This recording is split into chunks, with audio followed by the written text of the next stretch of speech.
welcome to whatever this is. God damn it. I'm trying to be all professional. Welcome. This evening, I'm going to be reading out of Cormac McCarthy's Blood Meridian.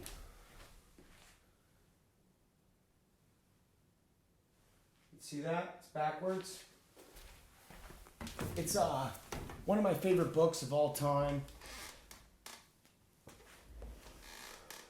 I was lucky enough when I was younger to have torrented The Road, and through that, trying to find out what that movie was about, I found Cormac McCarthy.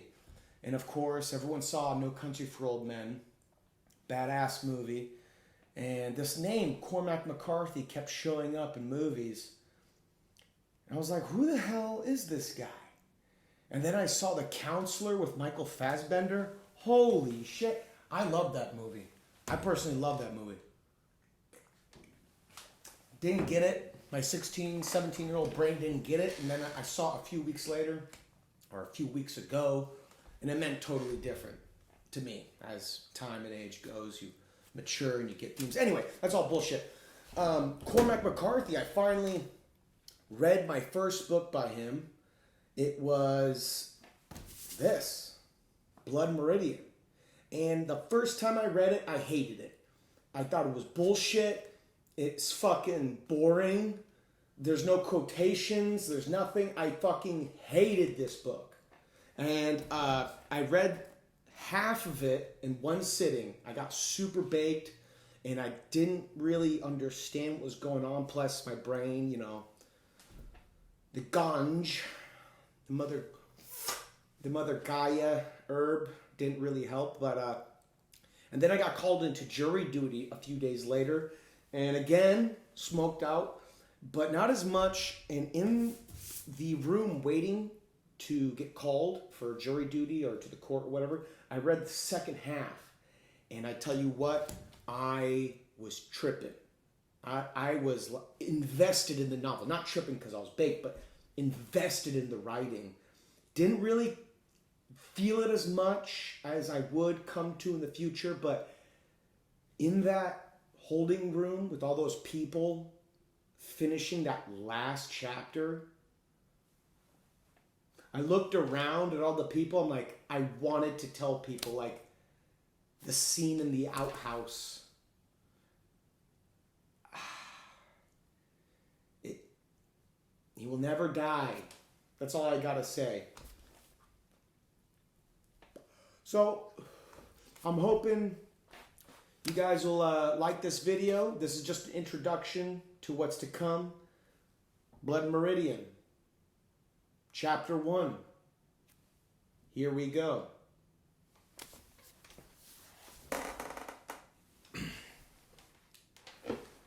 What's that called? That's called dead air.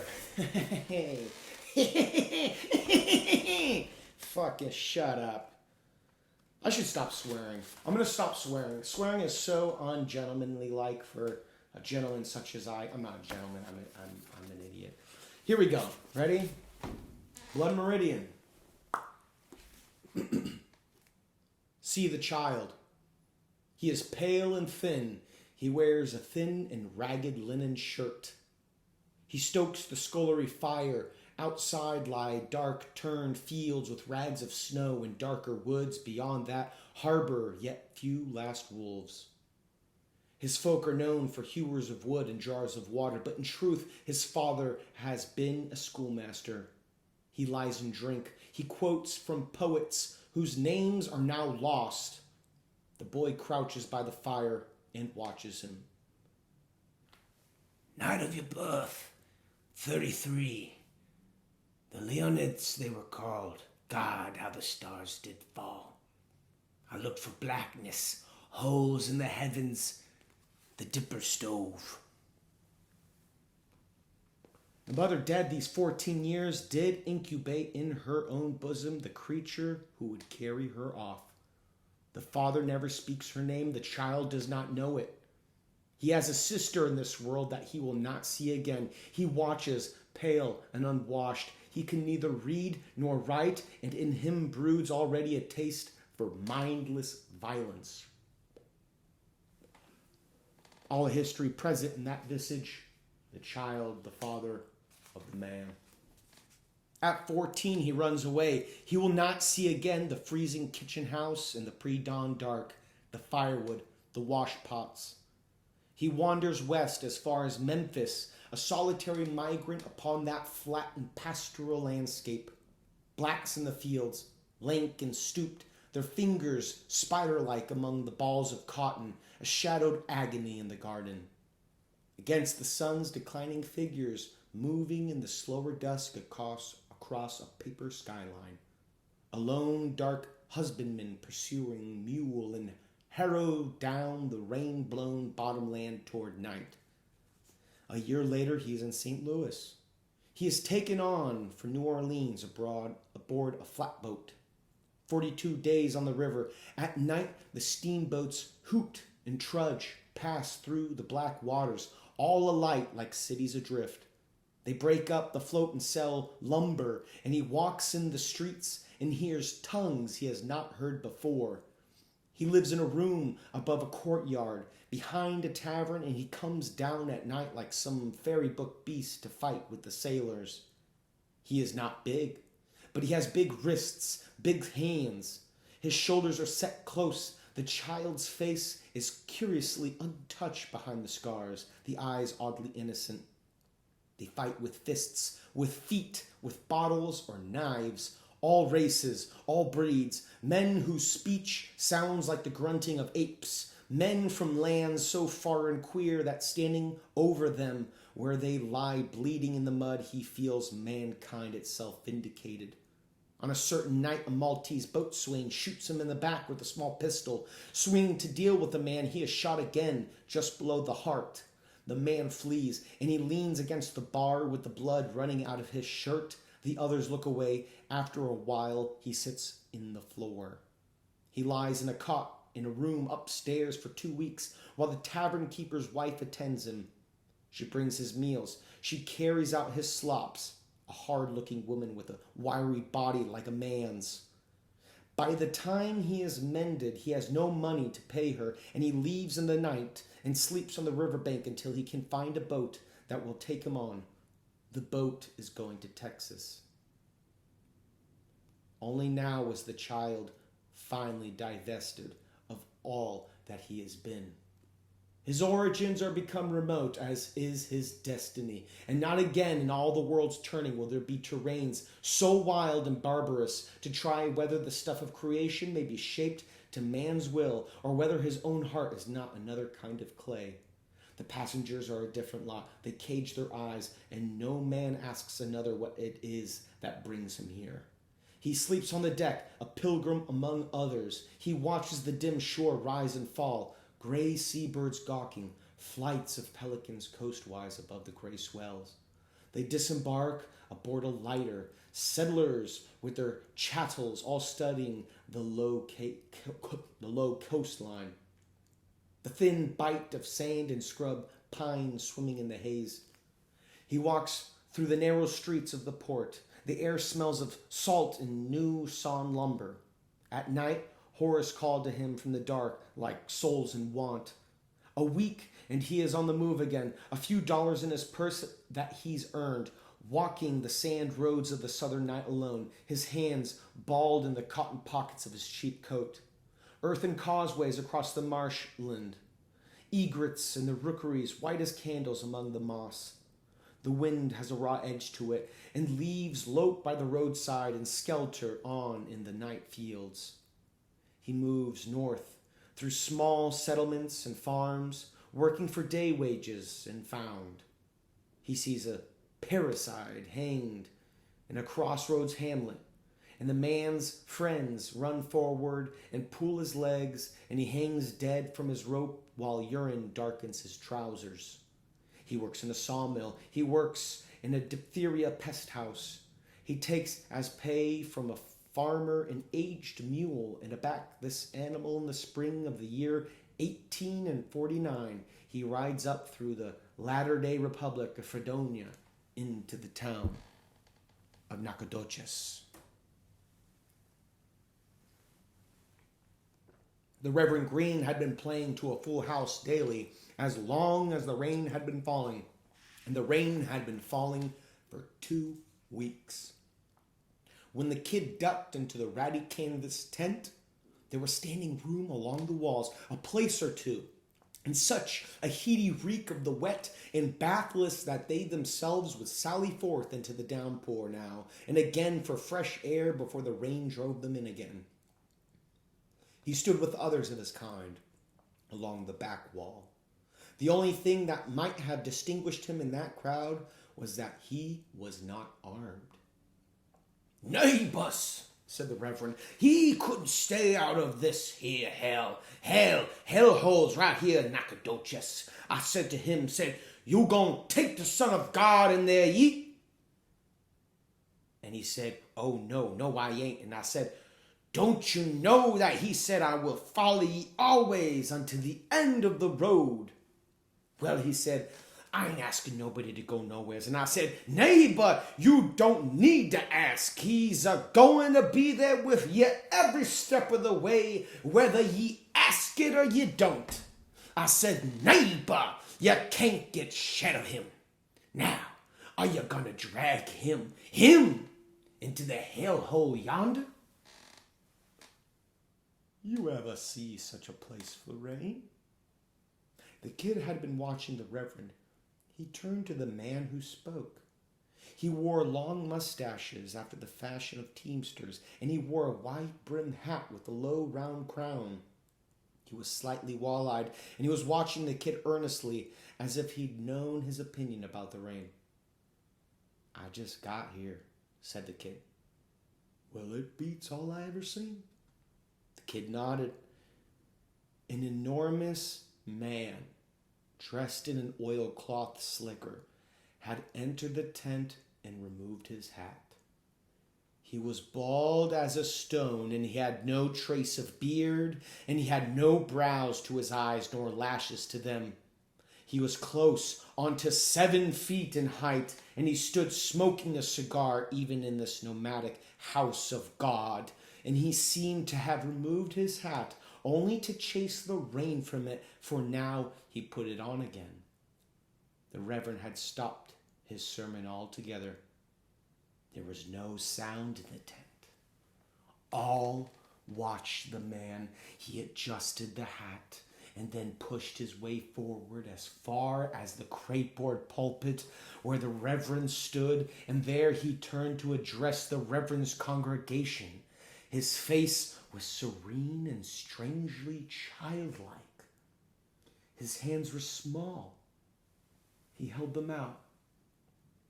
"Ladies and gentlemen, I feel it my duty to inform you that the man holding this revival is an impostor. He holds no papers of divinity from any institution recognized or improvised. He is altogether devoid of least qualification to the office he has usurped, and has only committed to memory a few passages from the good book for the purpose of lending to his fraudulent sermons some faint flavor of piety he despises. In truth, the gentleman standing here before you, posing as a minister of the Lord, is not only totally illiterate, but is also wanted by the law in the state of Tennessee, Kentucky, Mississippi, and Arkansas."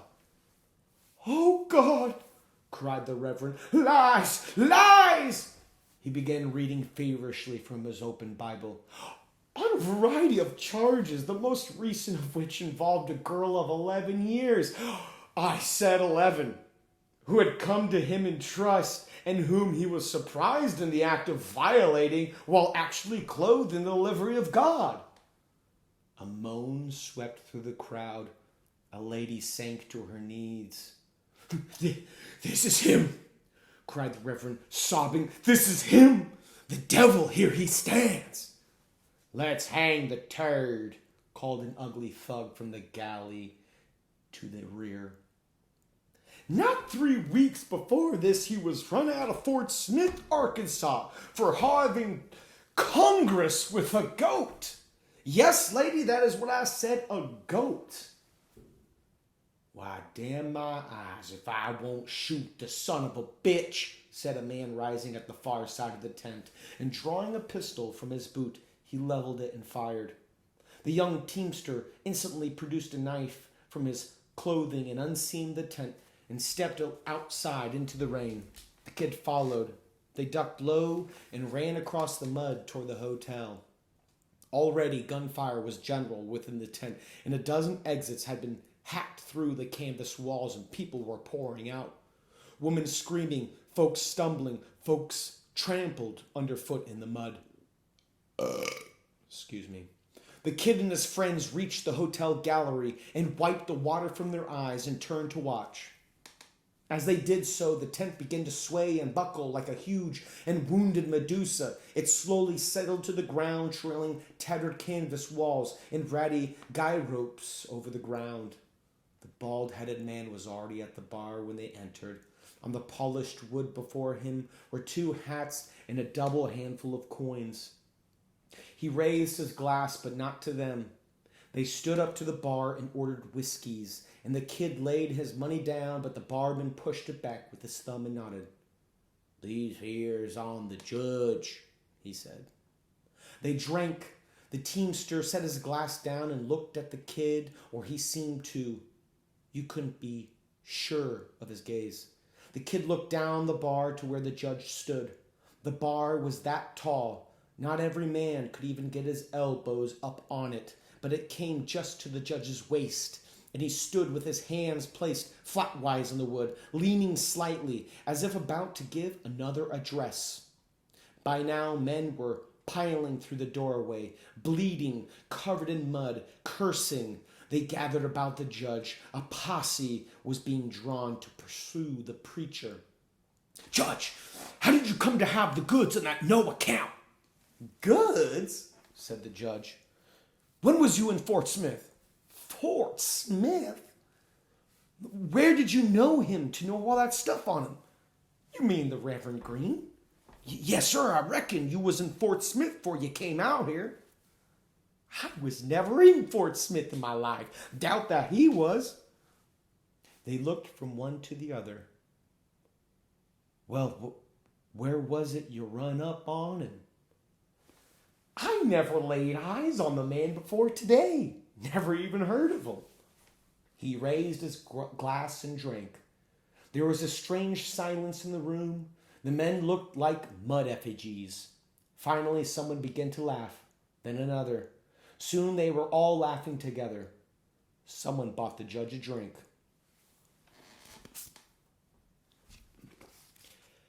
It had been raining for 16 days when he met Toad Vine, and it was raining yet. He was still standing in the same saloon, and he had drunk up all his money save $2. The teamster had gone. The room was all but empty. The door stood open, and you could see the rain falling in the empty lot behind the hotel. He drained his glass and went out. There were boards laid across the mud, and he followed the paling band of doorlight down toward the backboard Jake's at the bottom of the lot. Jake's bathroom. Back in the day, bathroom was called the Jake's. Okay. The man before him swayed slightly. His wet hat brim fell to his shoulder, save in the front where it was pinned back. He held a bottle loosely in one hand. "You better get out of my way," he said. The kid wasn't going to do that, and he saw no use in discussing it. He kicked the man in the jaw. The man went down and got up again. He said, "I'm gonna kill you." He swung the bottle, and the kid ducked, and he swung again, and the kid stepped back. When the kid hit him, the man shattered the bottle against the side of his head. He went off the boards into the mud, and the man lunged after him with the jagged bottleneck and tried to stick it in his eye. The kid was fending with his hands, and they were slick with blood. He kept trying to reach into his boot for his knife. "Kill your ass," the man said. They slogged about in the dark of the lot, coming out of their boots. The kid had his knife now, and they circled crabwise, and when the man lurched at him, he cut the man's shirt open. The man threw down the bottleneck, and unsheathed an immense bowie knife from behind his neck.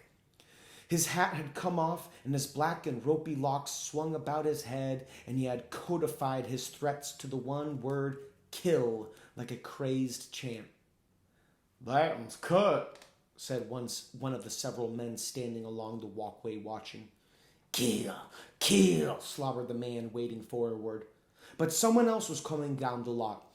Great steady sucking sounds like a cow who was carrying a huge shillelagh. He reached the kid first, and when he swung with the club, the kid went face down in the mud. He'd have died if someone hadn't turned him over.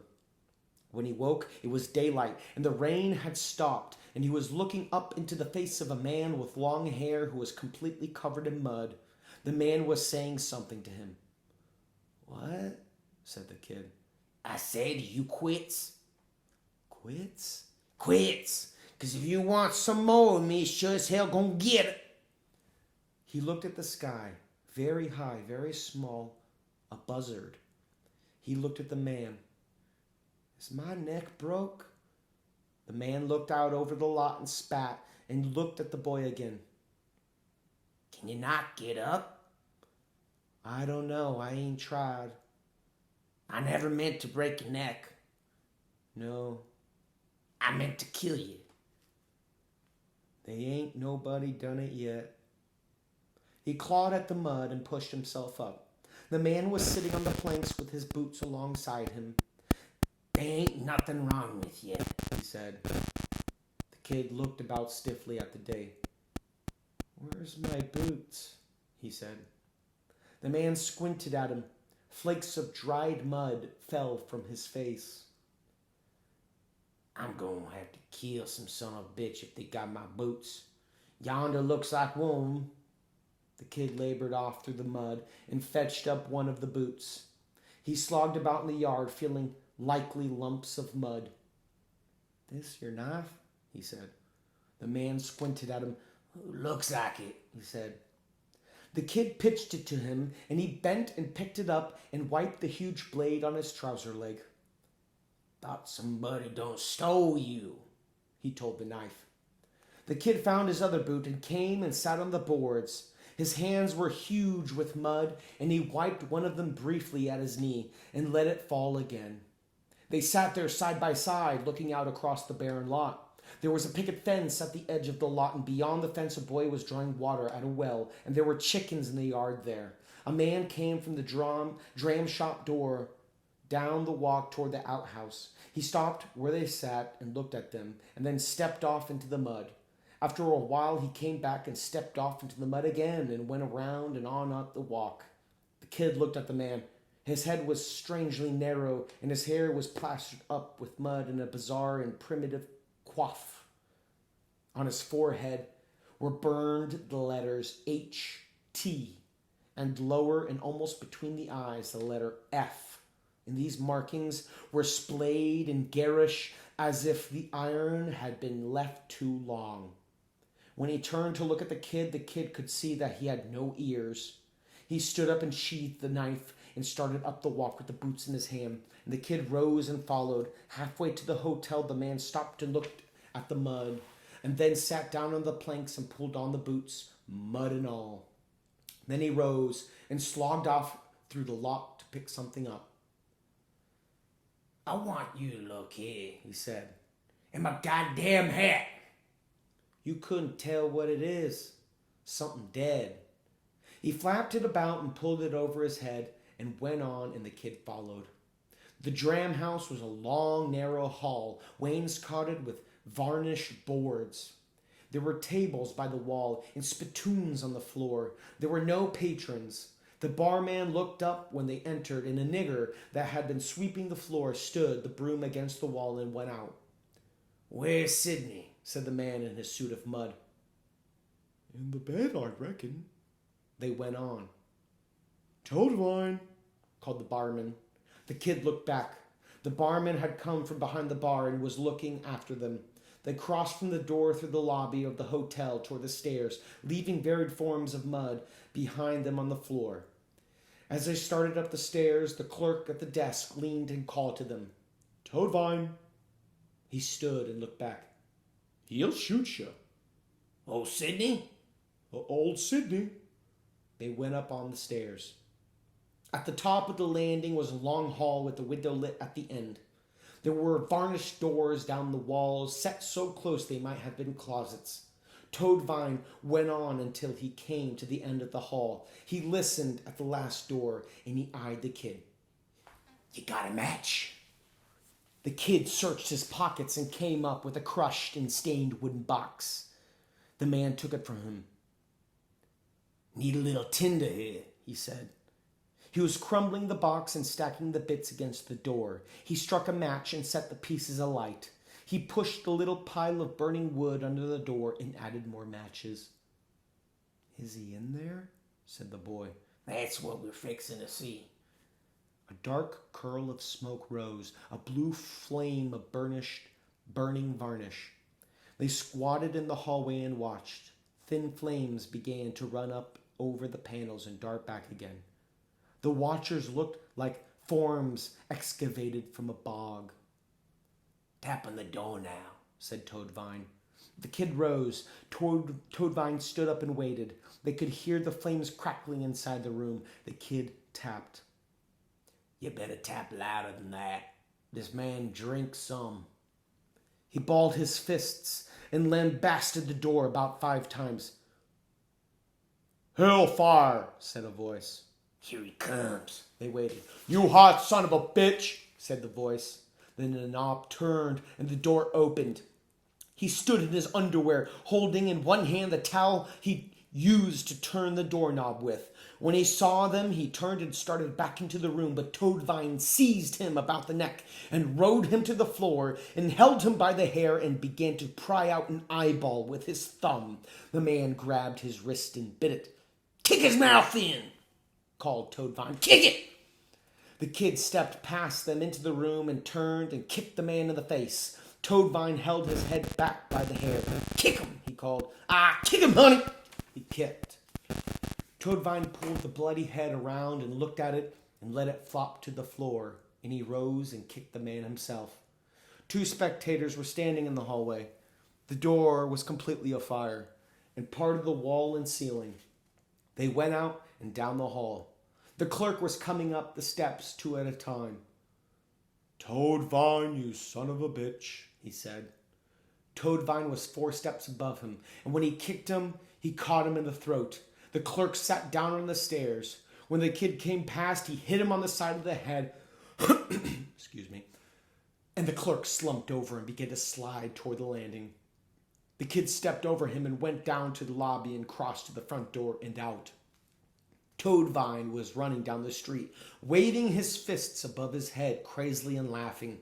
He looked like a great clay voodoo doll made animate, and the kid looked like another. Behind them, flames were licking at the top corner of the hotel, and clouds of dark smoke rose into the warm Texas morning. He'd left the mule with the Mexican family that boarded animals at the edge of town, and he arrived there wild-looking and out of breath. The woman opened the door and looked at him. "Need to get my mule," he wheezed. She looked at him some more. Then she called toward the back of the house. He walked around. There were horses tethered in the lot, and there was a flatbed wagon against the fence with some turkeys sitting on the edge looking out. The old lady had come back to the door. "Nito," she called. "Venga. He un caballero aquí. Venga."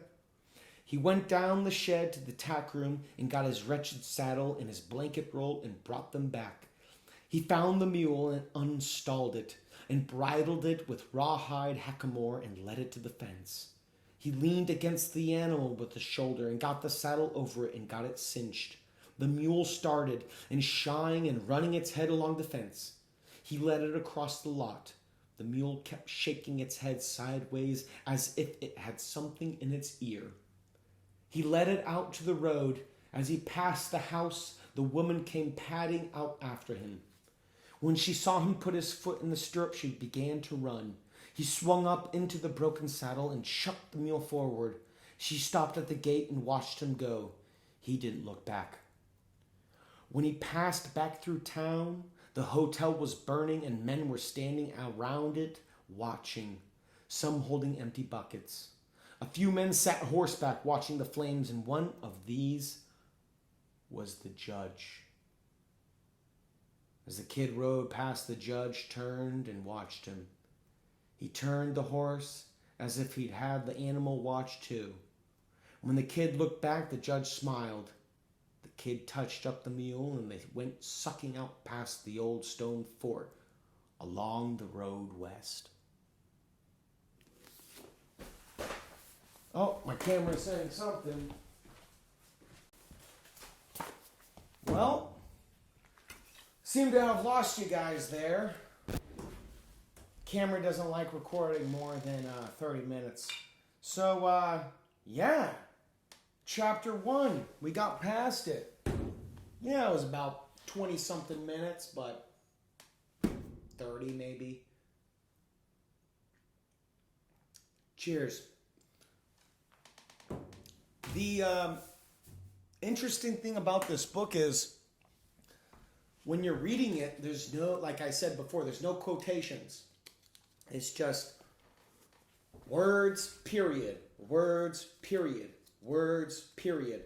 And so when it comes to parts like Toadvine, it goes like this. Toadvine, he stopped and looked back. He'll shoot you. Old Sydney, question mark. Old Sydney. They went on up the stairs. But this is with my artistic version of it.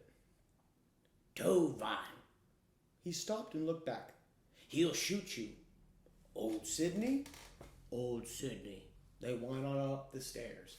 It's left to the reader to distinguish who's who. And it's not that hard. But it is interesting in a stylistic choice that I've never seen.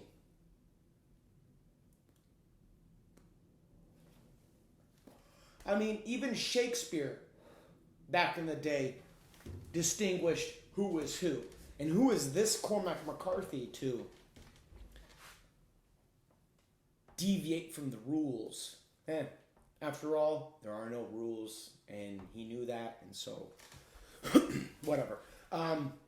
So yeah, I love it. I mean, if you guys didn't understand it, I'll go through real quick with what was happening in the beginning. We got a kid.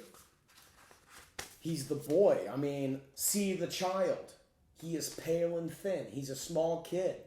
I always like to call the kid Cody in my head because a childhood friend I used to have named Cody.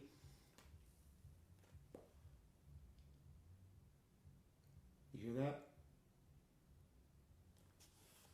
Hip hop, that's true art. What I'm doing, this is bullshit. This is lame.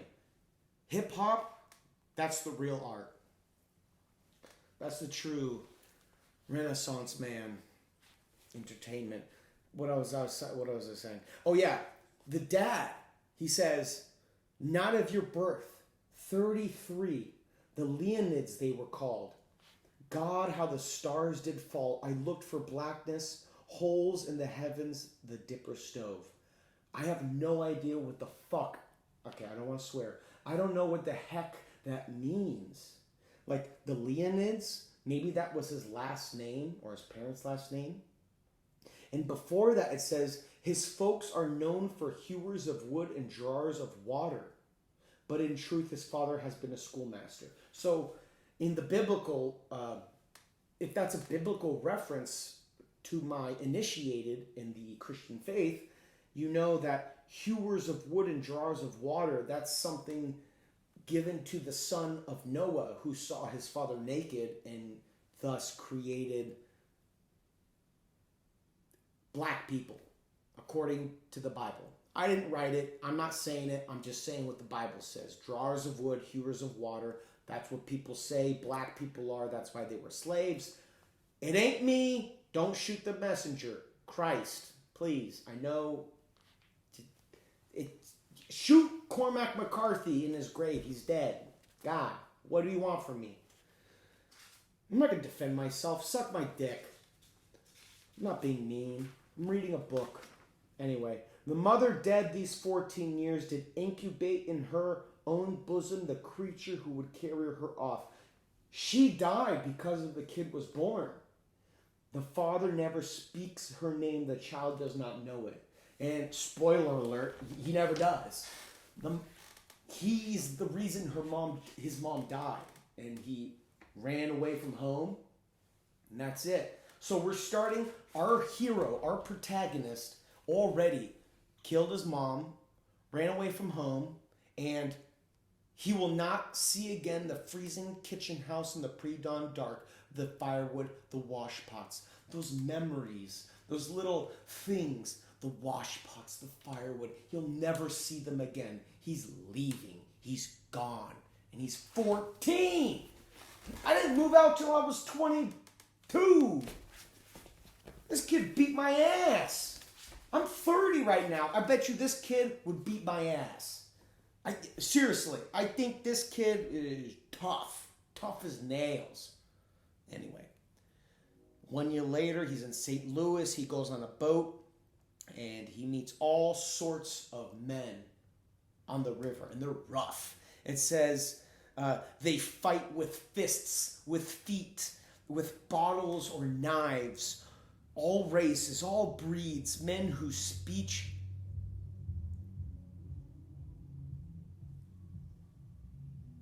yeah, that's the Renaissance, hip hop. Man, I sound pretentious. So, on a certain night, a Maltese boatswain shoots him. So he gets shot. He gets shot 2 times in the back and the stomach. He goes to a bar and he's just bleeding all over the place, passes out. A lady takes care of him. And then he leaves. The kid does not give a fuck. He doesn't care. He's just trying to go. There's a push. He has the fire of Prometheus in him, pushing him. If you've read The Road, you've heard about the fire. Do you have the fire in you? And the kid has the fire. I believe the judge has the great bonfire, the sun in him. But the kid, he's got a fire pushing him forward. And unfortunately, people have to pay the price for that. It's very narcissistic and selfish. That's the word, selfish. And after he got shot and he's almost on death's door, it says, only now is the child finally divested of all that he has been. This is like a baptism, the rebirth of the hero. In chapter 1, this kid has begun anew, in my opinion. He is divested of all that he has been. He don't give a fuck about any. He don't give a heck about anything. And so the story goes on. He walks through the narrow streets of a port. At night, horse call to him from the dark. The wind has a raw edge to it. He's walking. He moves north. Blah blah blah. He works in a sawmill.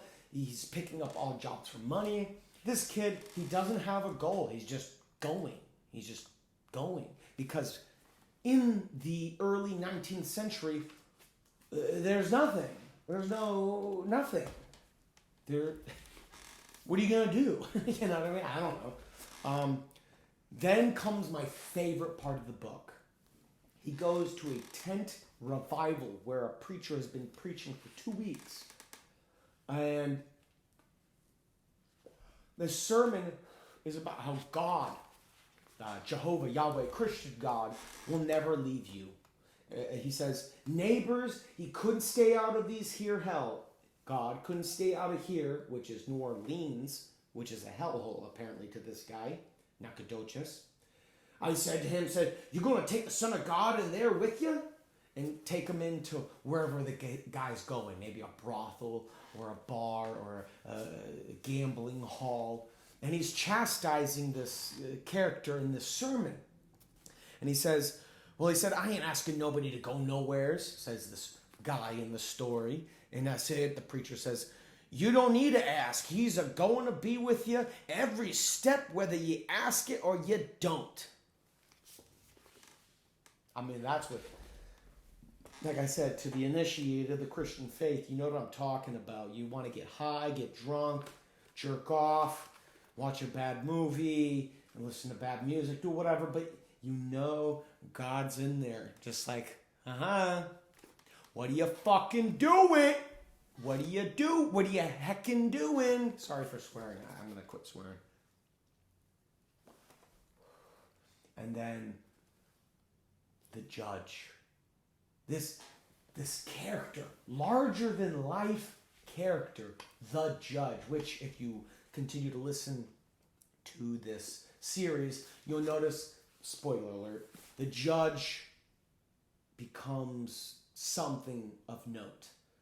He comes in the tent, walks up to the pulpit, and calls out this preacher as being illiterate, says he is a pedophile rapist against an 11-year-old girl. Just one instance. And in other instance, there was something to do with a goat, bestiality. And so the crowd just turns on the preacher. And the preacher, I love this part. I love what the preacher says. He says, shit. Oh, God, cried the Reverend. Lies, lie. Not fuck, that's the wrong part. What do you say? Blah, blah, blah, blah, blah, blah. This is him, cried the Reverend, sobbing. This is him, the devil. Here he stands. And obviously this is a pale giant, 7-foot pale giant who is albino, no hair, no eyelashes, no eyebrows. And could he be the devil, Satan, the Beelzebub, Prince of Darkness, the morning star, fallen angel? It's up to you to decide as the story goes on.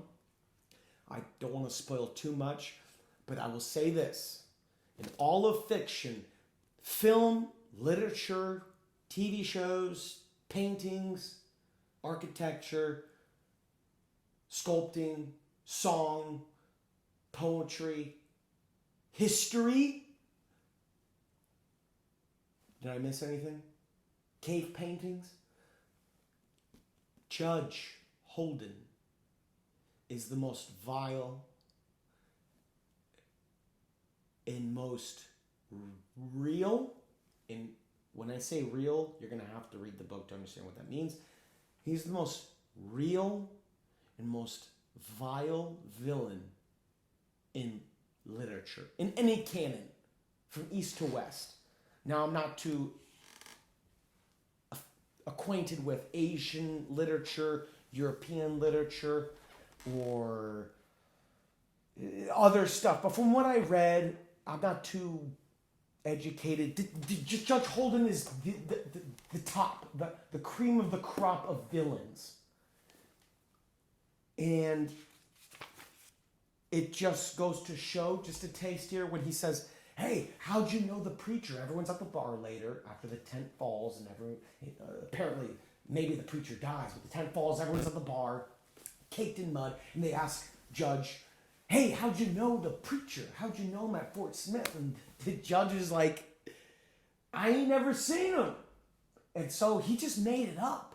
He created such hell anarchy for fun. Like I said, it's the 19th century. What are you going to do?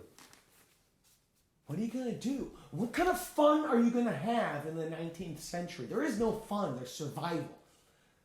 So Judge Holden, he's just going to go and create chaos. He's not, but think of him as the Joker, Heath Ledger Joker. Why he's so serious when he's doing such terrible acts? So,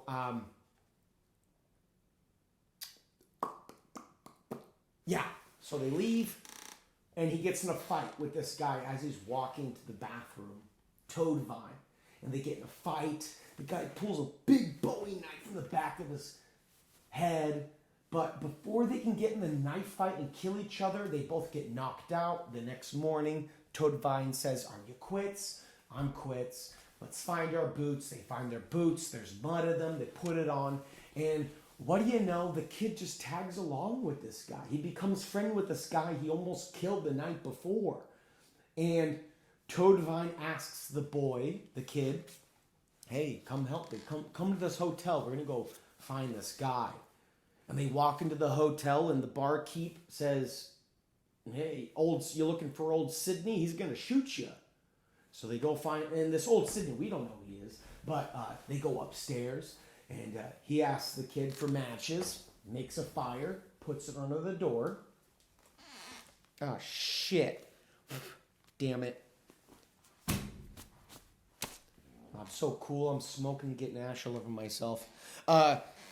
He has the kid give him matches. They make a fire under the door, and the door catches on fire. The guy, old Sullivan, comes out, old Sidney, and Toadvine beats the shit out of him and pokes his eye out with his thumb. And they both just beat him, and the place catches on fire, and the barkeep comes upstairs. They both beat the barkeep. He falls down the stairs, and they both run away. And I love this part, how he describes Toadvine covered in mud. Both of them dirty. He's son of a bitch. Toadvine was running down the street, waving his fists above his head crazily and laughing. He looked like a great clay voodoo doll made animate, and the kid looked like another. That's so cool. Like just covered in mud, running. Ah! Like it's the 19th century. What else are you gonna do? I think I would do the same thing. Anyway, he goes to this Mexican family where he left his mule, and from the looks of it, he just takes it and he doesn't pay the family. He just rides off into the sunset. You know, when she saw him put his foot in the stirrup, she began to run. He swung up into the broken saddle and chucked the mule forward. She stopped at the gate and watched him go. He didn't look back. And she's like, fuck it, just take to the heck with it. Just take the horse, the donkey or whatever, the mule. And the end of the chapter is another great part that's to give a portent of the future. What's to come. As the kid rode past, the judge turned and watched him. He turned the horse, the judge, as if he'd have the animal watch too. So the kid's passing the judge, and the judge turns his horse.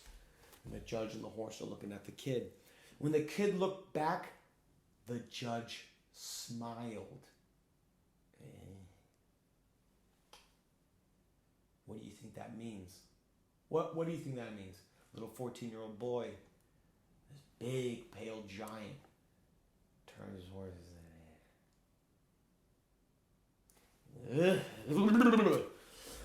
The kid touched up the mule, and they went sucking out past the old stone fort along the road west. Chapter 1. Done. So, thank you for watching. That's about it. I mean, let me know what you guys think.